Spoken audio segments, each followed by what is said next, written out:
Hello दोस्तों, welcome back to my YouTube channel. और मैं काफ़ी इंपॉर्टेंट सेलेक्टेड क्वेश्चन लेके आया हूँ आप लोगों के लिए। अगर चैनल पे पहली बार आए तो चैनल को सब्सक्राइब कर लीजिएगा, जिससे आने वाली मेरी वीडियो आपको मिल सके। काफ़ी इंपॉर्टेंट क्वेश्चन मैंने अपनी चैनल पर ऑलरेडी अपलोड कर रखे हैं, तो आप वहाँ जाके उनको वॉच कर सकते हैं। काफ़ी इंपॉर्टेंट नॉलेज आपको मिलेगी। तो स्टार्ट करते हैं। पहला क्वेश्चन मैंने लिया हुआ है कि टेक महिंद्रा का नया एमडी सीईओ किसे नियुक्त किया गया है। फर्स्ट लक्ष्मी चंद, सेकंड मोहित जोशी, थर्ड शोभित साख या फोर्थ सोनल सिन्हा। तो इसका जो राइट आंसर है सेकंड ऑप्शन है मोहित जोशी। और मोहित जोशी के इनको जो बनाया गया है, इनको अगले जो 5 साल के लिए, ठीक है, 5 ईयर्स के लिए अगले के लिए बनाया गया है। और इनका जो कार्यकाल स्टार्ट रहेगा वो 20 दिसंबर 2023 से स्टार्ट होगा। ठीक है। नेक्स्ट क्वेश्चन जो मैंने लिया हुआ है कि फमीदा अजीम, जिन्हें 2022 के पुलित्जर पुरस्कार के लिए चुना गया, ये किस देश से है, किस देश से बिलोंग करती है। First Bharat, second Bangladesh, third Bangladesh Pakistan या फोर्थ अफगानिस्तान। तो इसका जो राइट आंसर है सेकंड ऑप्शन बांग्लादेश। और ये बांग्लादेश मूल की है, बट ये अभी करंटली कहाँ पे रह रही है, अमेरिका में। अगर आपसे पूछा जाता है कहाँ पे रह रही है, अमेरिका में। ठीक है। और अमेरिका में एक इनसाइडर ऑनलाइन पत्रिका है, ठीक है, उसमें ये काम करती है। और इसके लिए इनको यहाँ पे पुलित्जर पुरस्कार मिला हुआ है। और ये अगर बात की जाए तो ये पुलित्जर पुरस्कार जो क्या होता है कि जो संयुक्त राज्य अमेरिका है, तो वहाँ पे जो भी न्यूज में या कोई ऑनलाइन मैगजीन है या ऑनलाइन वो पत्रकारिता के लिए या कुछ साहित्य या संगीत रचना में कोई भी मतलब कुछ ऐसा इम्पोर्टेंट या कुछ काफी पुरस्कृत वाला काम करता है, तो उसे ये पुलित्जर पुरस्कार दिया जाता है। ये पुलित्जर पुरस्कार जो स्टार्ट किया था वो कोलंबिया विश्वविद्यालय द्वारा दिया जाता है, प्रकाशित किया जाता है। ठीक। और इसमें जो भी विनर रहता है उसको एक सर्टिफिकेट दिया जाता है, उसके साथ साथ $15,000 दिए जाते हैं, $15,000 दिए जाते हैं उसको। नेक्स्ट क्वेश्चन जो मैंने लिया हुआ है कि लाइफ साइंस को किस आईआईटी से जीन थेरेपी टेक्नोलॉजी का लाइसेंस मिला है। आईआईटी कानपुर, आईआईटी दिल्ली या आईआईटी मद्रास या आईआईटी खड़गपुर। इसका जो राइट आंसर है सेक first option IIT Kanpur. License मतलब ये रिलायंस लाइफ साइंस है, रिलायंस लाइफ साइंस। ठीक है।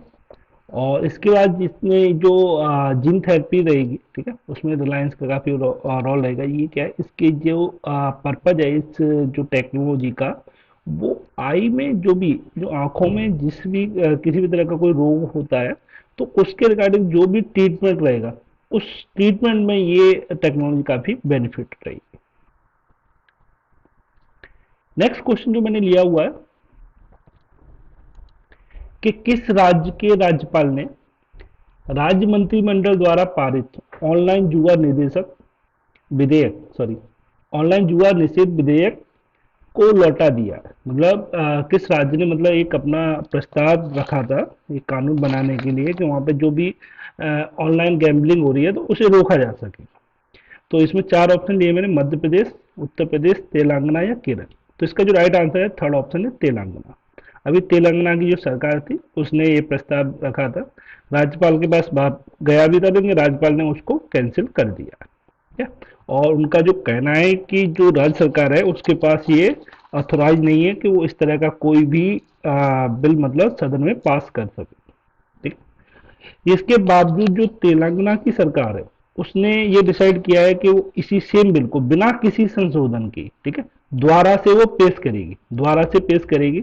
और द्वारा से पेश करने के बाद ये है कि अगर कोई भी राज्य सरकार, ठीक है, जो कि अपना अनुच्छेद जो आर्टिकल जो 200 है, ठीक है, उनके उसके अनुसार ये है कि यदि कोई विधेयक सदन द्वारा दूसरी बार बिना किसी संशोधन के, मतलब आज कोई आप उन्होंने एक कोई बिल पास किया है और उसमें कोई भी करेक्शन नहीं किया है और उसको वो द्वारा से मतलब अपनी जो भी राज्यसभा की जो भी विधेयक सदन रहता है वहां पर अगर वो द्वारा से उसको प्रस्ताव कर रहे हैं और वो राज्यपाल के पास जाता है, तो दूसरी बार में राज्यपाल भी उसको कैंसिल नहीं कर सकता, उसको प्रस्तावित करना ही पड़ेगा उसको।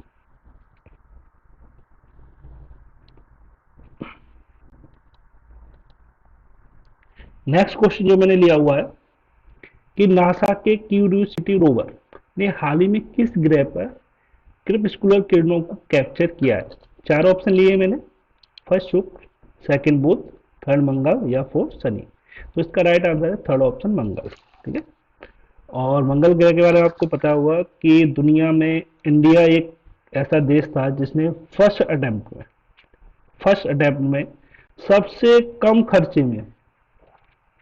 कम खर्चे में मंगल ग्रह पर अपना यान भेजा था। और इसका अप्रोक्सीमेट जो खर्चा हुआ 400 करोड़ रुपए के करीब बताया जाता था। और इतने में तो एक हॉलीवुड मूवी भी नहीं बनती, इस तरह का कुछ बातें थी उस टाइम पर।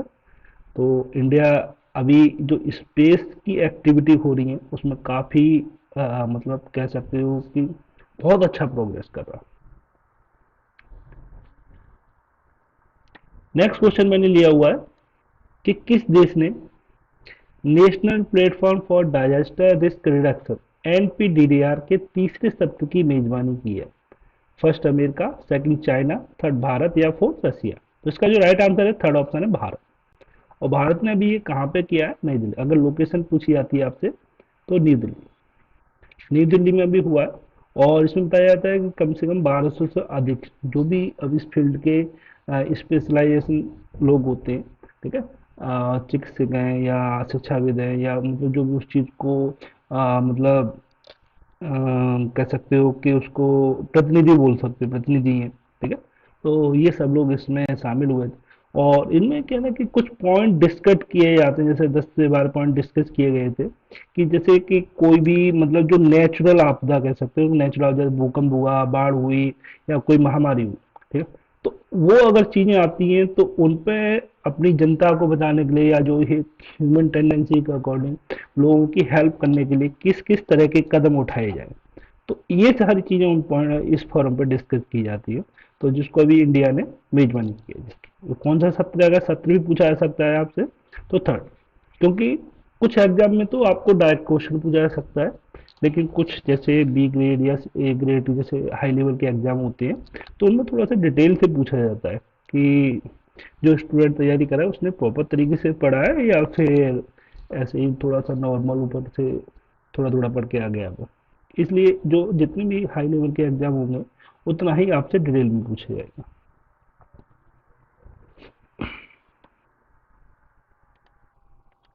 नेक्स्ट क्वेश्चन जो मैंने लिया हुआ है कि किस राज्य में H3N2 इन्फ्लुएंजा वायरस से पहली मृत्यु दर्ज की गई है। First Karnataka, second Kerala, third Maharashtra या फोर्थ अरुणाचल प्रदेश। इसका राइट आंसर है फर्स्ट ऑप्शन कर्नाटक। अभी पहले कोरोना वायरस चल रहा था, अभी एक नया वायरस आ गया H3N2। और इसमें क्या है ना कि थोड़ा शरीर में पेन मतलब फीवर जैसे सिम्टम्स लगते हैं, तो लोग उसको उतना पता नहीं कर पाते। जब ज़्यादा तबीयत खराब हो जाती है तब लोग इसके पास डॉक्टर के पास जाते हैं, तब चेकअप वगैरह होते हैं, तब ये चीज़ें जानकारी में आई है।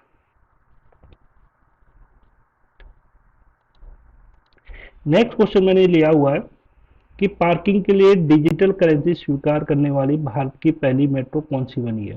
First Delhi metro, second Kochi metro, third Lucknow metro या फोर्थ बेंगलोर मेट्रो। तो इसका जो राइट आंसर है सेकंड ऑप्शन है कोची मेट्रो। ठीक है।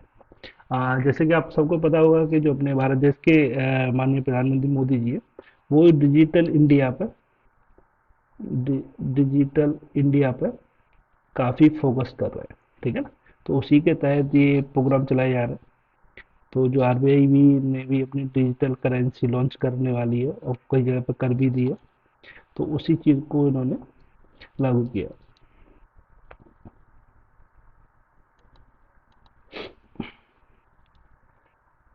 नेक्स्ट क्वेश्चन मैंने लिया हुआ है कि कृत्रिम बुद्धि यानी आर्टिफिशियल इंटेलिजेंस द्वारा संचालित दुनिया के पहले रेडियो प्लेटफॉर्म का नाम क्या है। First radio GPT, radio CPT, set GPT या गॉड जीपीटी। तो इसका जो राइट आंसर है फर्स्ट ऑप्शन रेडियो जीपीटी। और ये बताया कि दुनिया का ये पहला रेडियो प्लेटफॉर्म है। ठीक है। और इसको एक जो कंपनी है इसकी, वो कंपनी जो इसको लॉन्च किया है फ्यूचरी फ्यूचरी कंपनी है। और ये ओयो बेस्ड कंपनी है। अगर आपसे पूछा जाता है तो ओयो बेस्ड कंपनी है। ठीक है। और इसका जो पर्पज है कि जो मार्केट चल रही है तो उसका मार्केट किस साइड पे जा रहा है, ठीक है, अप है या डाउन, उस तरह के पॉइंट पता करना, ठीक है। और मतलब कुछ टेक्निकल चीज़ें जैसे लॉन्च हो रही हैं तो उनके बारे में इस रेडियो पे लोगों को अवेयर कराना, ठीक। और इसका जो मेन पर्पज जो बताया जाता है कि आर्टिफिशियल इंटेलिजेंस अपने हिसाब से इसमें कुछ चीज़ें अपडेट भी करती रह रही है टाइम टाइम से, ठीक है। Thank you. नेक्स्ट क्वेश्चन जो मैंने लिया हुआ है कि 2023 में शंघाई सहयोग संगठन की अध्यक्षता किस देश के पास है? First China, second Bharat, third Nepal या फोर्थ बांग्लादेश।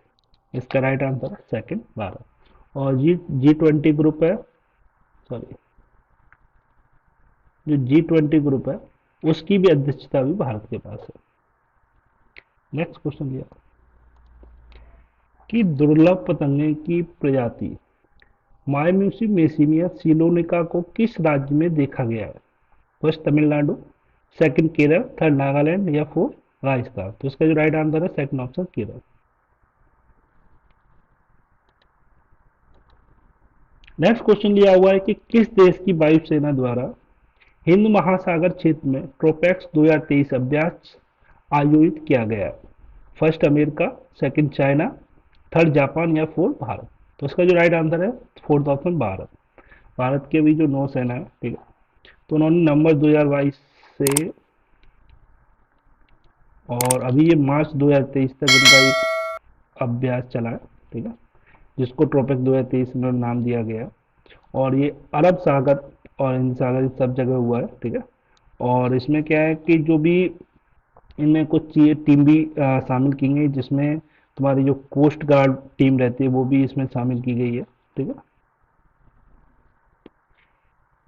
नेक्स्ट क्वेश्चन जो लिया हुआ है मैंने, मुख्य चुनाव आयुक्त ने किस शहर में वोट फेस्ट 2023 का उद्घाटन किया है? नई दिल्ली, सेकंड लखनऊ, थर्ड बेंगलोर या फोर्थ मुंबई। तो इसका जो राइट आंसर है थर्ड ऑप्शन है Mumbai, Bangalore, sorry, Bangalore. Third option Bangalore में उनको अभी उद्घाटन किया। और अगर बात की जाए कि अभी जो मुख्य चुनाव आयुक्त है वो है राजीव कुमार जी, राजीव कुमार।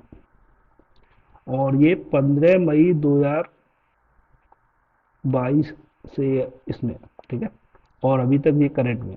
अगर आपसे इस तरह से अगर आप एग्जाम में आपको ये भी पूछा जा सकता है कि स्वतंत्र भारत के जो पहले चुनाव आयुक्त थे, मुख्य चुनाव आयुक्त, वो कौन थे? तो वो है सुकुमार सेन, सुकुमार सेन जी। और ये 21 मार्च को, सॉरी 29 नहीं है, 21 मार्च को, 21 मार्च 1950 में बने थे।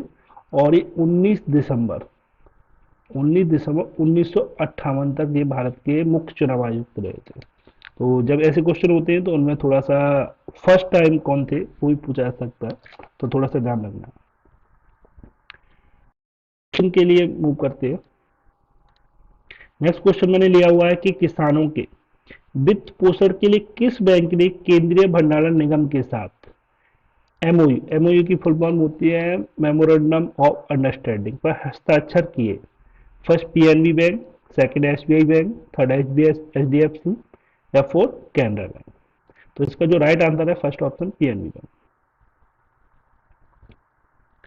नेक्स्ट क्वेश्चन जो मैंने लिया हुआ है अग्निवीर के बारे में, इसके ऊपर काफी लोगों का डिस्कशन भी चला है। कुछ लोगों को ये चीजें पसंद आई हैं, कुछ लोगों ने इस चीज का अपोज किया है, ठीक है। कि केंद्र सरकार ने सीमा सुरक्षा बल भर्ती में पूर्व अग्निवीरों के लिए कितने प्रतिशत आरक्षण की घोषणा की है? 10%, सेकंड 15%, थर्ड 20% या फोर्थ 5%। इसका राइट आंसर है 10%। अगर मेरा पर्सनल पॉइंट ऑफ व्यू अगर मैं शेयर करूं तो मेरे अकॉर्डिंग ये अग्निवीरों की जो भी इन्होंने स्कीम निकाली है वो काफ़ी यूजफुल है। क्योंकि अगर आप किसी ट्रेनिंग सेंटर में अगर इसको आप एक परमानेंट जॉब की बजाय एक ट्रेनिंग की तरह आप इसको मेजर कर सकते हो। क्योंकि जैसे आपने अगर ग्रेजुएशन करी, अगर आपकी जॉब नहीं लगी है, कुछ भी नहीं हुआ, आप ट्रेनिंग सेंटर में जाते हो तो वहाँ भी कम से कम 2 से 3 लाख रुपए का आपका खर्चा आता है। और उसके बाद भी आपकी ये गारंटी नहीं कि आपकी जॉब परफेक्ट लगी और ना आप यहाँ पे इतना सीख सकते। अगर लेट सपोज अगर आप इसमें सेलेक्ट हो जाते हो, आप 4 साल तक यहाँ रहे, आपको यहाँ पे सैलरी भी मिल रही है, उसके साथ सबसे ज़्यादा जो मेन चीज़ है वो डिसिप्लिन। आप यहाँ डिसिप्लिन भी सीख रहे हो, ठीक है। और इसके बाद भी यहाँ से आप 4 साल करने के बाद आपको 10%, अगर आप कहीं दूसरी जगह अप्लाई करते हो, 10% का आपको बेनिफिट मिल रहा है। और उसके बाद भी एक चीज यहाँ पे ये है कि जैसे लेट सपोज 100 लोग सेलेक्ट हुए, तो उसमें से 25 लोगों को जो बेस्ट रहेंगे 100 में, ठीक है, वो परमानेंट रहेंगे, और 75% लोगों को हटा दिया जाएगा। अब इस चीज को आप इस तरह भी देख सकते हो कि जैसे मतलब मान लो कहीं पे 1000 वैकेंसी किसी फील्ड में निकली, अब वहां अप्लाई तो उन्होंने 1 लाख लोगों ने किया, तो 1 लाख लोगों में जो बेस्ट रहेंगे 1000, उन्हीं को तो जॉब मिलेगी। आप यहाँ भागा दौड़ी कर रहे हो, सब कुछ खर्च कर रहे हो, सब कुछ बात है, तब भी नहीं। अब तो उसके बेटर में मुझे ये बेटर लगता है। फिर हर बंदे का अपना अपना अलग पर्सनल ओपिनियन रहता है। अगर कैलकुलेशन की जाए तो काफी बेस्ट चीज है बेरोजगारी को अभी करंट में देखते हुए। नेक्स्ट क्वेश्चन जो मैंने लिया हुआ है कि माधव राष्ट्रीय उद्यान जो हाल ही में खबरों में था, किस राज्य केंद्र शासित प्रदेश में? First Tamil Nadu, second Rajasthan, third Kerala, या फोर्थ मध्य प्रदेश? इसका राइट आंसर है फोर्थ ऑप्शन, मध्य प्रदेश। और ये बताया जाता है कि जो माधव राष्ट्रीय उद्यान है, ये मध्य प्रदेश का सबसे पुराना है, सबसे ज्यादा पुराना, ठीक है, सबसे पुराना उद्यान। और यहाँ पे ये बताया कि मध्य प्रदेश का जो टाइगर रिजर्व है, मध्य प्रदेश का टाइगर रिजर्व और राजस्थान के रणथंभौर टाइगर रिजर्व, इनके बीच में एक ये कनेक्शन भी स्टेबलाइज करता है, ठीक है। क्योंकि बाघों की जो उनकी आबादी को स्थापित करने के लिए जो मध्य प्रदेश वन विभाग है, वो कुछ जो इनके जो अभ्यारण्य है उनको एक जगह से दूसरी जगह शिफ्ट कर रहा है। इसके लिए वो जगह जगह पे जो बाड़े होते हैं जिसमें ये लोग ये बाघ लोग रहते हैं, जैसे घर बोल सकते हैं, इनका जो घर बनाए जा रहे हैं इस तरह से, यहाँ पे ये टाइगर स्वतंत्र पूर्व रहे। तो इसके लिए अभी 3 बाड़े बनाए गए। नेक्स्ट क्वेश्चन जो मैंने लिया हुआ है कि किस संस्था ने लैंडस्लाइड एटलस ऑफ इंडिया जारी किया है? 4 ऑप्शन लिए, गृह मंत्रालय, स्वास्थ्य मंत्रालय, इसरो, या डीआरडीओ? इसका भी राइट आंसर है थर्ड ऑप्शन, इसरो। इसरो ने किया। इसरो जो अपनी इंडियन स्पेस इंडियन स्पेस ये ऑर्गेनाइजेशन है, जो स्पेस में जो भी एक स्पेस के में जो भी एक्टिविटी होगी या जो भी मिशन लॉन्च होगा, तो उसको इसरो ही देख रेख करती है, जिसको हम भारतीय अंतरिक्ष अनुसंधान संगठन भी कहते हैं, ठीक है। इसका कहना है कि जो भी देश में मतलब जैसे पहाड़ी इलाका है या कहीं पे जो लैंड मतलब मिट्टी जो जमीन होती है उसमें दरारें पड़ रही हैं, या कहीं पे भूकंप आ रहा है, या कहीं पे पहाड़ मतलब थोड़े धसक जा रहे हैं, मतलब खिसक जा रहे हैं अपनी जगह से, जैसे डिप्लेसमेंट हो जा रहे हैं, ठीक है। तो उनको ये सैटेलाइट के थ्रू उन पे ये नजर रखेंगे, ठीक है। और जो भी संस्थान होंगे जो उस चीज में कंसर्न करने वाले या लोग एजेंसी होंगी, उन लोगों को एक टाइम टू टाइम अपडेट दिया करेंगे, ठीक है। और क्योंकि इंडिया में कई जगह पे हुआ है जो इनका बोला, इन्होंने एक रिसर्च भी लिया है कि 98 से लेके 2022 तक की जो भी घटनाएं हुई हैं, कई जगह पे लैंड मतलब लोग भी दब गए, कई जगह पे काफी बड़ी दुर्घटनाएं हो गई हैं, ठीक है। तो उन सब का एक डाटा लेके इन्होंने एनालिसिस किया है। और अब ये जहाँ कहीं भी ऐसी एक्टिविटी उनको प्रायोरिटाइज लगा करेगी, वहाँ पे ये घटना होने से पहले जो भी कंसर्न एजेंसी होगी उसको अपडेट करने की ट्राई किया करेगी, जिससे कि वहाँ पे जो घटना होने की वजह से लोगों का जो नुकसान होने वाला है तो वो बचाया जा सके। नेक्स्ट क्वेश्चन जो मैंने लिया हुआ है कि अशोक लेलैंड ने कहा all women production line launch की है? फर्स्ट केरल, समय सेकंड तमिलनाडु, थर्ड राजस्थान, या फोर्थ उत्तर प्रदेश? इसका राइट आंसर है सेकंड ऑप्शन, तमिलनाडु। ये अशोक लेलैंड एक जो व्हीकल होती है, ठीक है, उनको बनाने वाली एक मैन्युफैक्चर करने वाली कंपनी है। और इन्होंने अपने जो इनका जो होसुर प्लांट है, यहाँ पे इन्होंने 100% जो महिलाओं के साथ एक नई स्कीम जो लॉन्च की है, ऑल वीमेन वुमेन प्रोडक्शन, ठीक है। और ये जो अशोक लेलैंड है इसका जो पेरेंट कंपनी है, ठीक है, वो हिंदुजा समूह है, हिंदुजा ग्रुप। अगर आपसे पूछा जाता है कि कौन सी कंपनी है, इसका पेरेंट कंपनी हिंदुजा ग्रुप है, ठीक। और यहाँ पे जो नंबर ऑफ वुमेन जो इसमें ली गई है, 80 वुमेन ली गई है, जिनके साथ ये सुविधा ये स्कीम लॉन्च की गई है। नेक्स्ट क्वेश्चन जो मैंने लिया हुआ है कि किसने स्वतंत्रता के लिए भारत का संघर्ष गांधीवादी युग नामक पुस्तक का विमोचन किया है? बी रामसुब्रमण्यम, रम्मा रेड्डी, मोहन गजेरा या रवि रेड्डी? तो इसका राइट आंसर है फर्स्ट ऑप्शन बी रामसुब्रमण्यम। और ये सुप्रीम कोर्ट के न्यायाधीश हैं। तो इन्होंने जो गांधीवादी युग था उस टाइम पे इंडिया के जो भी संघर्ष रहे थे आज़ादी के लिए, तो वो सारी चीज़ें इसमें लॉन्च की गई हैं। और इसमें सपोर्ट जो लिखा है, जो सपोर्ट किया है, वो मद्रास हाई कोर्ट के जो पूर्व न्यायाधीश है पी ज्योतिमणि जी, पी ज्योतिमणि जी, और पजप्पा कॉलेज के इतिहास के पूर्व प्रोफेसर हैं जी बालन जी। इन दोनों ने इसमें ये सपोर्ट किया है लिखवाने में, ठीक है।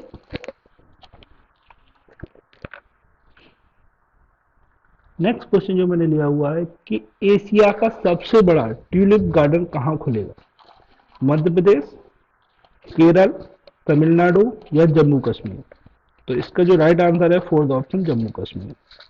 और जम्मू कश्मीर में बताया कि 19 मार्च से ये आम पब्लिक के लिए ओपन हो जाएगा, ठीक है। और यहाँ बताया जाता है कि जो ट्यूलिप गार्डन में कम से कम 15 लाख की तरह के अलग अलग फूल है, जो फ्लावर होते हैं, ठीक है। उनके 15 लाख यहाँ प्रजाति है, यहाँ पे एक तरह की वेराइटी बोल सकते हैं। और ये कहाँ पे स्थित है?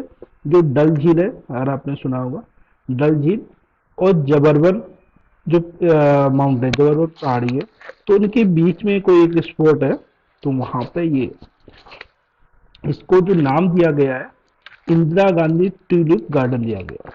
अगर नाम से पूछा जा सकता है कि क्या नाम दिया गया, तो इंदिरा गांधी ट्यूलिप गार्डन बोला गया, ठीक है। और ये बोला एशिया का सबसे बड़ा है। तो इस तरह के क्वेश्चन काफी इंपोर्टेंट होते हैं, तो थोड़ा ध्यान रखिएगा। नेक्स्ट क्वेश्चन जो लिया हुआ है कि आयुष मंत्रालय ने कहाँ योग महोत्सव 2023 का आयोजन किया है? First Chennai, second Mumbai, third Lucknow या फोर्थ नई दिल्ली? इसका राइट आंसर है फोर्थ ऑप्शन न्यू दिल्ली। तो जो मोरारजी देसाई राष्ट्रीय योग संस्थान है, तो उसके साथ मिलकर जो आयुष मंत्रालय ने अपने नई दिल्ली में किया है, ये ताल कटोरा स्टेडियम, ताल कटोरा इंदिरा इंडोर स्टेडियम है, सॉरी, ये इंडोर स्टेडियम है। और यहाँ पे 13 से 14 मार्च तक 3 दिवसीय चला था, ठीक। और 13, 14, 15, सॉरी, 13, 14, 15 3 दिन तक चला था ये। नेक्स्ट क्वेश्चन जो मैंने लिया हुआ है कि प्रधानमंत्री नरेंद्र मोदी ने कहा विश्व के सबसे लंबे 1560 मीटर रेलवे प्लेटफॉर्म का उद्घाटन किया? First Karnataka, second Mumbai, third Uttar Pradesh, fourth Tamil Nadu? इसका राइट आंसर है फर्स्ट ऑप्शन कर्नाटक। और ये कर्नाटक के धारवाड़ जिला है। अगर आपसे थोड़ा डिटेल में पूछा जाए तो धारवाड़ जिला है, ठीक। वहां पे किया गया। और जो अभी इसकी पहले जो इसकी लंबाई जो बताई जाती थी वो 550 मीटर बताई जाती थी, लेकिन अब इसकी 1560 के करीब बताई जा रही है। और इसका जो प्लेटो इसका नाम भी जो गिनीज बुक होती है उसमें इसका नाम रिकॉर्ड किया गया है, ठीक है। नेक्स्ट क्वेश्चन जो मैंने लिया हुआ है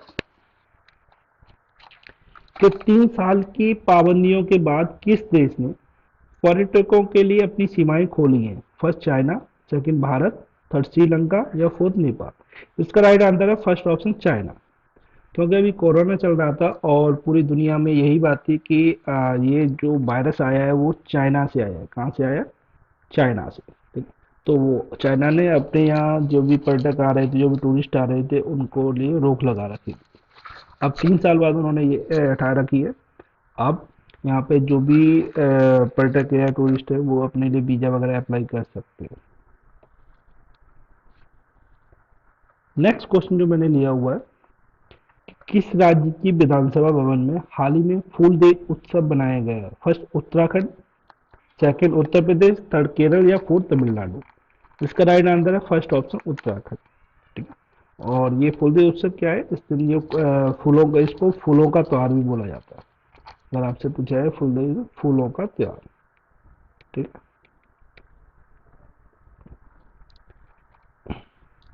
नेक्स्ट क्वेश्चन जो मैंने लिया हुआ है कि किस देश की सीनेट ने मैकमोहन रेखा को अंतर्राष्ट्रीय सीमा के रूप में मान्यता दी है? First Britain, second America, third Russia या फोर्थ ऑस्ट्रेलिया। तो इसका राइट आंसर है सेकंड ऑप्शन अमेरिका। ये मैकमोहन रेखा क्या है कि जो इंडिया और एंड प्लस चाइना, इनके बीच में जो अरुणाचल प्रदेश पे चाइना ने अपना दावा किया है कि नहीं, ये जो अरुणाचल प्रदेश है वो चाइना तिब्बत है। जबकि चाइना की जो पॉलिसी रही है कि पहले कहीं पे कब्जा कर लो, फिर उसके बाद किसी उसी की दूसरी जगह पे अपना अधिकार कर दो, तो वो इस चीज के बारे में तो भूल ही जाएगा, बात होगी इसकी। तो वही चाइना की पॉलिसी है। जैसे कि आपको पता होगा 1962 में जब जवाहरलाल नेहरू जी थे, कांग्रेस की सरकार थी, उस समय इंडिया चाइना के साथ युद्ध हुआ था। तो उन्होंने ये जो कैलाश वगैरह, कैलाश मानसरोवर वाली जगह इन्होंने युद्ध में हथियार ली थी। तो उस जगह पे बात करने के बजाय अब जब इन बीजेपी की, इनकी मोदी जी की सरकार आई थी, तो इन लोगों ने इस चीज पे बात उठाई थी। तो उन्होंने, चाइना ने क्या किया, चाइना ने अपनी एग्रेसिव पॉलिसी दिखाते हुए इस जगह पे बात करने के बजाय उन्होंने इंडिया की दूसरी जगह जो थी उस पर अपना कब्जा, अपना बोलना स्टार्ट कर दिया कि नहीं ये मेरी जगह है, ये मेरी जगह। तो अब इस चीज पे तो कोई डिस्कशन हो ही नहीं रहा। अब डिस्कशन हो रहा ही है, और वही चाइना चाह रहा था। अब यहाँ पे जो अंतर्राष्ट्रीय स्तर पे देखा जाए तो अमेरिका और प्लस रसिया, ये दो कंट्री हैं जो कि काफी महत्व रखती है हर हर कंट्री के साथ। अगर अमेरिका इस किसी के साथ है तो रसिया, और इंडिया एक ऐसा देश है जिसके साथ अमेरिका भी साथ में, रसिया भी साथ में। रसिया का तो पहले से ही सपोर्ट था, अमेरिका ने भी अब इस चीज पे सपोर्ट कर दिया, क्योंकि अमेरिका को चाइना के जो साउथ चाइना सी वाला जो इनका इशू चल रहा है उस पर इंडिया का सपोर्ट चाहिए। तो अमेरिका को यहाँ मजबूरी में इंडिया का सपोर्ट करना ही पड़ेगा। ठीक है। और इंडिया की जगह थी ये अरुणाचल प्रदेश। तो यहाँ पे अमेरिका की जो सीनेट है, तो यहाँ पे दो सदस्य इनका, ये रिपब्लिक और डेमोक्रेट जो भी दो पार्टी है वहाँ की, तो उन्होंने इस प्रस्ताव को वहाँ पे मान्यता दी है कि जो मैकमोहन रेखा है वही है, जो अरुणाचल प्रदेश है वो इंडिया का पार्ट है, ना कि चाइना का। ठीक है। नेक्स्ट क्वेश्चन जो लिया हुआ है मैंने, एरिक गारसिटी को हाल ही में किस देश में अमेरिकी एम्बेसडर नियुक्त किया गया है? First Britain, second Australia, third Russia, fourth Bharat. तो इसका जो राइट आंसर है भारत। तो जो एरिक गारसिटी जी थे, ये काफी, अभी 2021 में इनको वैसे तो बनाया जा रहा था, लेकिन उस समय इंडिया में सीए और एनआरसी जो अपनी इंडियन गवर्नमेंट थी उसने लॉन्च किया था। ठीक है। तो उस टाइम पे इनके जो इनका जो स्टेटमेंट था काफी रूड था इंडिया के खिलाफ। ठीक है। तो उस टाइम पे इनकी थोड़ी नियुक्ति रोक दी गई थी।